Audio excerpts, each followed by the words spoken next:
morning guys. Broadcasting na naman tayo mga idol. Dito lang tayo idol sa dating spot natin dito, malapit lang sa tabi. Subok lang tayo kung makakapakagat tayo ngayon. Medyo umuulan na yan mga idol. Bumabanat na yung ulan. So sana huminto yung ulan para makapag-video tayo ng maayos. Kasi yung camera natin hindi na pwede sa bakbak na ulan mga idol kasi na-repair na ito, hindi na siya ganun kakontaga accurate yung pagiging ko niya, waterproof niya. So sana lang huminto yung ulan mga idol. Mali ngayong umaga mga idol, ito yung gagamitin nating rod, ultralight na rod. Sa mga nagtatanong pala mga idol, yung gamit ko na rod na to ay ito, Kumbatan fishing rod UL. 2 tips to siya mga idol. Ito yung isang tip niya, isang medyo hard, isang smooth lang, lambot lang. Yung reel naman ang gagamit natin mga idol ay ito po, yung ating Accurita. Yan, 1000 series na Accurita ng ating reel. Tapos yung mainline natin ay nya mga idol, PE line nya na 6LB. Mga mumurahin na yan mga idol, yung mga ginagamit natin. Ito nga yung mga lure natin na bagong dating, para Magnum tackle. Yan. So yan, may pinadala rin silang sticker. Tapos ito, yan mga idol, bali 6 na piraso yung pinadala sa atin, lures. Yan, bali yung order natin sa Magnum tackle ay ito. Yan yung banana type. Tapos itong 5 na to mga idol ay papelti sa atin ng Magnum tackle, sinabay na nila. So yun, minisage tayo ng Magnum tackle na kung pwede magpeltis tayo ng mga product nila. So ito ang isa sa gusto nilang subukan natin mga idol, yung kanilang bugaong lure. Yan, tapos pinadalahan din tayo na ito, Lilac Monster. Tapos may pinadala rin silang luminous. Yan, luminous to mga idol. Yan, umiilaw siya. Tapos ito may Nemo rin. Tapos may siya green. Tapos red tail naman siya na lures. Ang gagamitin ngayong umaga mga idol ay ito muna. Try natin to. Papasalamat pala tayo sa Magnum tackle dahil isa tayo sa napili nila na magpiltis ng kanilang mga product mga idol. Yan, lalo na itong bugaong lure. First time natin gumamit ito mga idol. Try na natin kung may dadawi. Sana maka-score yung ating bugaong lure.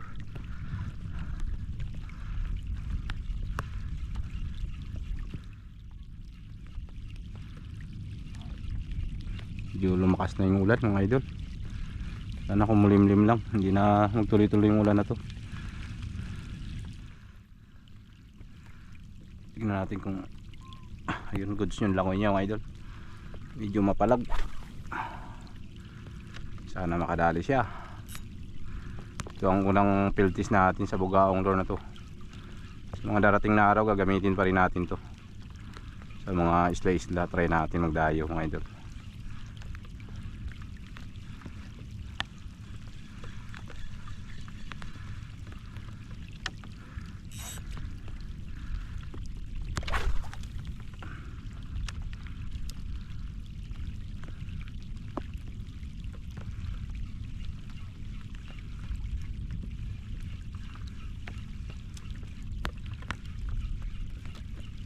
Kinagat na guys, kadali na ang ating bugaok. Ano kaya to? Ayun, lapu-lapu guys. First catch ni bugaong lure. Yan idol, good size na rin, pwede na pang ulam-ulam. Isa pa, sakaling may kumagat pa.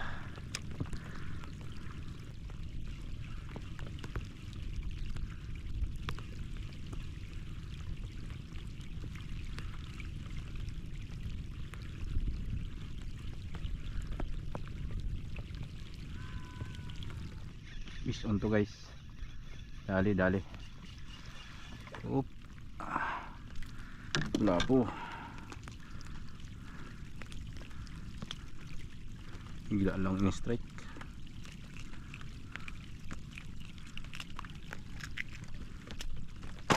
Dalawa, dalawang isda ng bugaong.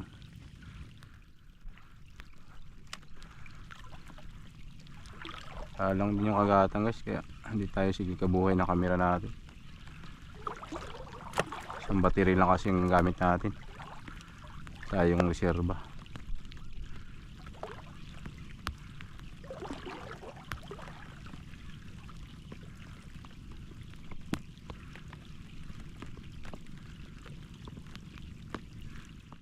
Dali guys,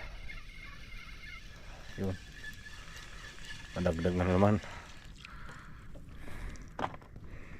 Bali ngayon lang tigil yung ulan guys, ngayon lang tayo nag video. Yun. So marami tayo ng dagdag mga idol, hindi na natin na videohan kanina gawa ng kuwan nga, lakas ng ulan. Ngayon lang huminto. Lipat ko na lang sa dibdib yung kuwan natin, camera. Pumapatak pa rin.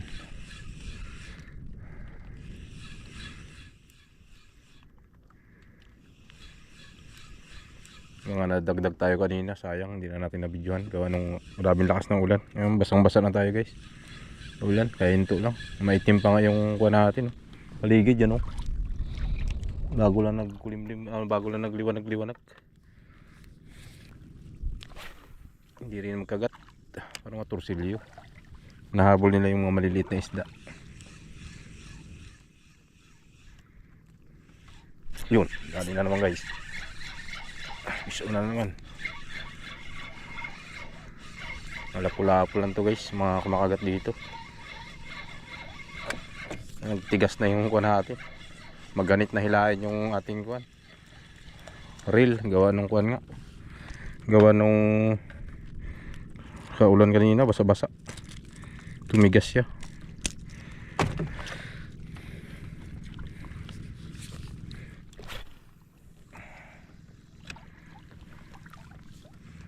Medyo gumanit. Takas ng ulan kasi kanina eh. Yan na naman, oh. Umpisa na naman guys. Pahinga lang saglit yung ulan, banat na naman.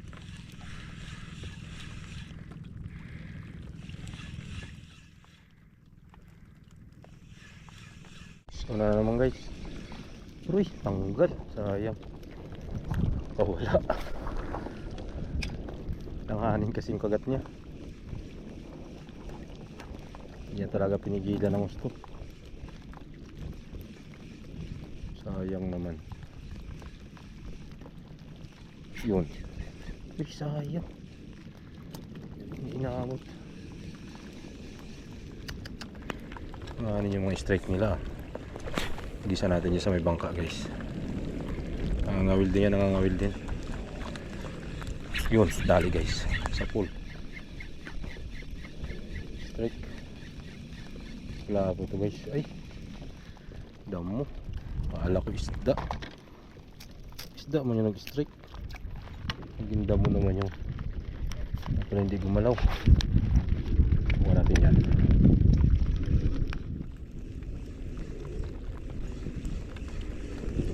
Daming bangka. Nangangawil. Ano ulit guys, so na naman ang bugaong lure.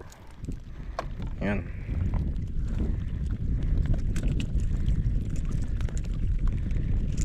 Masibad siya guys, bilis siyang kagatin kasi nga yung kulay niya kombinasyon ng silver at saka black, tapos medyo may dilaw siya dito sa buntot. Yan.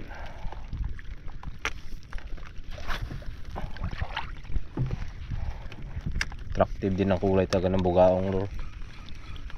Hindi rin kuan, hindi mo rin may small talaga, pero small lang siya, liit lang, pero yung kuan niya, kalidad niya talagang kakagatin talaga guys. Tsaka maliit lang talaga, yun ang kagandahan. Mas maliit kasi yung lure guys, mas siyempre mas mabilis dakmay ng isda. Tsaka yung bigat niya guys, kasarapan lang, pang 5 grams talaga. kaya hindi ka rin talaga lugi. So kung gusto nyo subukan guys, bisitahin nyo lang yung Magnum Tackle Store.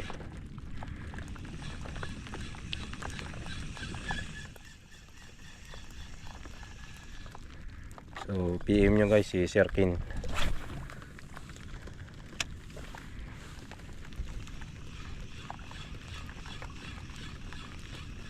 Yun, dali na naman guys.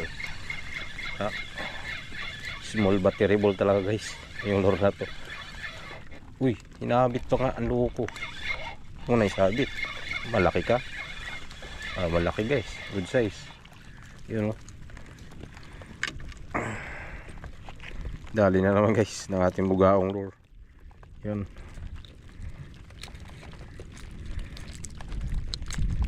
Tsaka yung kawil niya guys, number 12. Sakto lang rin sa katawan niya. Kung i-upgrade mo siya, alanganin guys. Maikli lang kasi yung katawan niya. Number 12 lang talaga dapat na kawil sa kanya. Tingin ko kung upgradein mo number 10, baka magpang-abot guys. Kasi mas mahaba pa nga yung 5 grams na lure sa kanya kung titingnan mo lang kasi matambok lang siya. Pero tingin ko, pinantay ko kanina sa 5 grams, mas mahaba yung 5 grams. Konting-konti lang rin diferensya nila.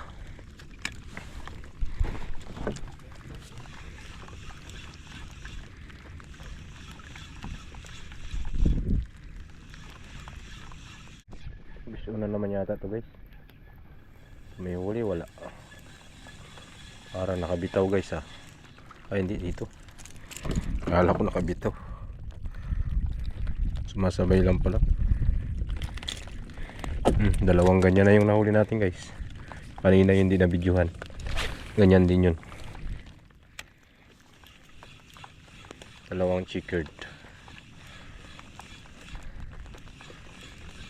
Malakas pa rin taga yung ulan guys. Ayaw huminto.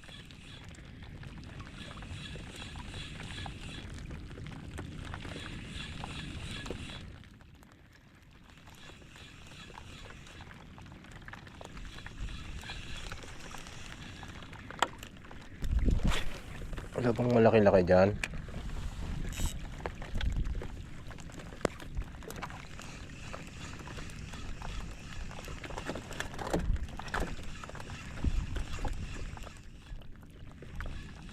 Nadali na naman guys. Baon. Baon na naman. Baon na naman mga idol. Yun.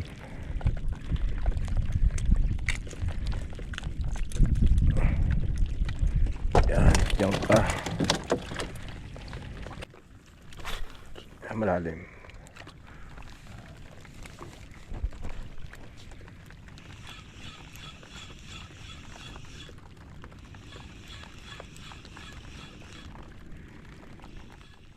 Yun. Dali. Dali guys. Malaki-laki to guys. Baon. Uy, makakawala. Uy, nakawala yata guys. Sayang. Ay, nito. Uy, ang bigat nung kanina Nakadalawa yung guys.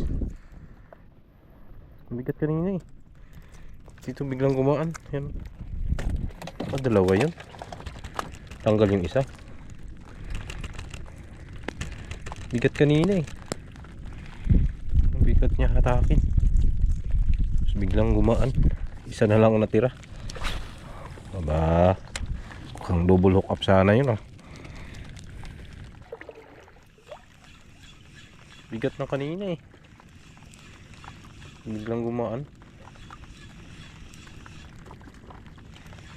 Akala ko nga nakabitaw na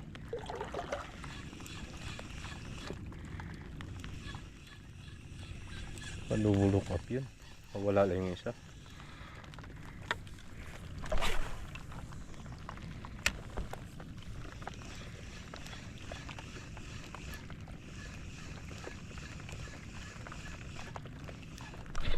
Dali. Yun mga idol. Wala pa to.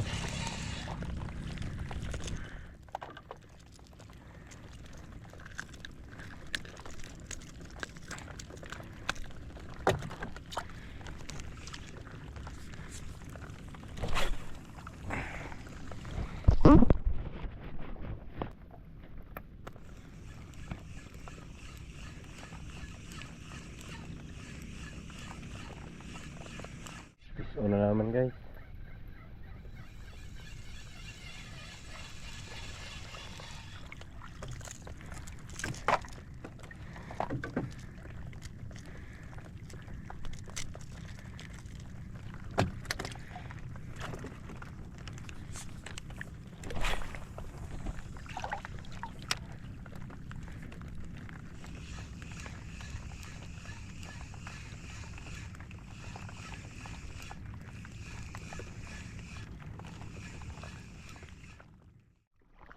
So yun, good afternoon na mga idol.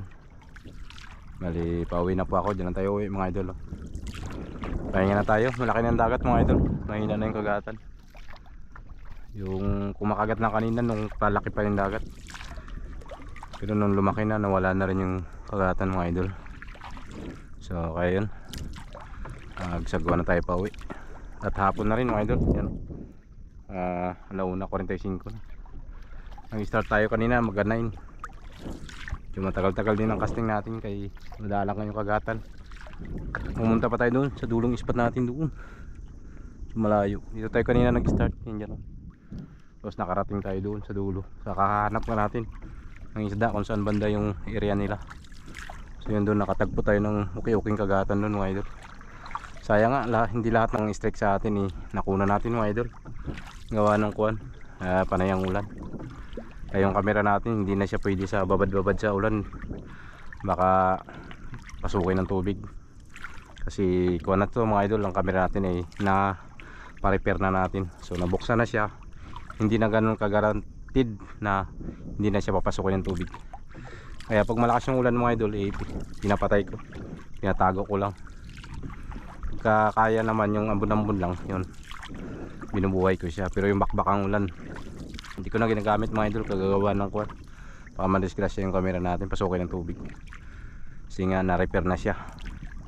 Hindi na ganun ka solido yung pagka waterproof niya. So by tendency na pasukan siya ng tubig. So pero okay naman, kahit pa paano may mga footage din tayo nakunan. Yung mga strike sa atin nung medyo mahina-hina na yung ambon o yung ulan. So yun, bali pauwi na po ako. Update lang tayo mga idol sa huli po natin ngayong araw na to. So bali yan lahat mga huli natin mga idol. Yan, sa kuha natin ngayong araw na to, session natin sa ultralight casting natin. Yan, hindi rin ganong malalaki talaga pero suwabe na rin. Mga good size 3 finger na rin siya mga idol. So yun, goods na rin kahit pa paano hindi rin tayo na bukya. At naipiltis din natin ng mga ganda yung ating lure. Ito pala yung ginamit natin mga idol. Yan, bugaong lure from Magnum Tackle. Yan, papiltis sa atin ng Magnum Tackle mga idol. So yun, ayos naman siya. Hindi naman siya kuhan talaga, umangat sa tubig kahit bakbakan mo hila mga idol. Kahit pas retrieve ang gawin mo okay naman siya. Dahil yung lip niya, yan yung pinang dila-dila niya medyo malaki. Kaya kahit ipas retrieve mo siya maintain lang siya na sa ilalim. So ayos naman. Ito paano napiltis din natin siya na maayos. At ayun, nakadali nga siya mga idol. So yun, maraming salamat po sa Magnum Tackle sa pagpapapiltis ng kanilang mga lure. Yung ibang mga lure ay sa ibang pagkakataon naman natin ipipiltis. Sa ngayon ito munang na-try natin. Yan po, bugaong lure, parang 5 grams siya mga idol. So medyo tambok lang siya, pero yung kawil niya okay rin. Hindi naman siya umangat, kahit kanina sumasabit pinipirsa ko, okay, goods din siya. So yun, medyo nabakbak na yung kulay mga idol. Yan, palaban sa mga bugaong, sa mga kuwan lapu-lapo na kahuli natin. So yun, sa gusto po mag-abil mga idol, pasyalan nyo lang po ang Magnum Tackle para matry nyo rin po yung bugaong lure nila. Exclusive lang po yan na product nila, yung bugaong lure. Kaya yan ang pinadala sa atin, ipapiltis na number 1 pinopromote ni Sir Kane na gamitin natin itong bugaong lure at ipakilala. So yun, goods naman. Di rin tayo binanggo ng bugaong lure. Sinubukan natin siya dyan kanina sa mga bugaong, okay rin, kinakagat din naman siya mga idol. At akala ko nga hindi kakagatin gawa ng kwan, siyempre nga kapwa niya bugaong din. So pero goods naman, kahit pare kinakagat din pala. So pwede siya, all around siya mga idol. Pwede siya sa kapwa niya bugaong. Hindi rin siya sabi na isnabin, kakagatin din talaga. So yun, sa mga gusto po mag-avail mga idol ng bugaong lure, ilalagay ko na lang po yung shop nila sa description ng ating video. So yun, maraming salamat mga idol sa inyo pong patuloy na panonood at pagsuporta sa aking YouTube channel. At sana po hindi kayo sawang panoorin na aking mga fishing vlog. At hanggang sa muli po, kita-kits tayo sa mga darating po nating adventure. Ingat po tayong lahat. God bless us all. Peace on. Bye bye.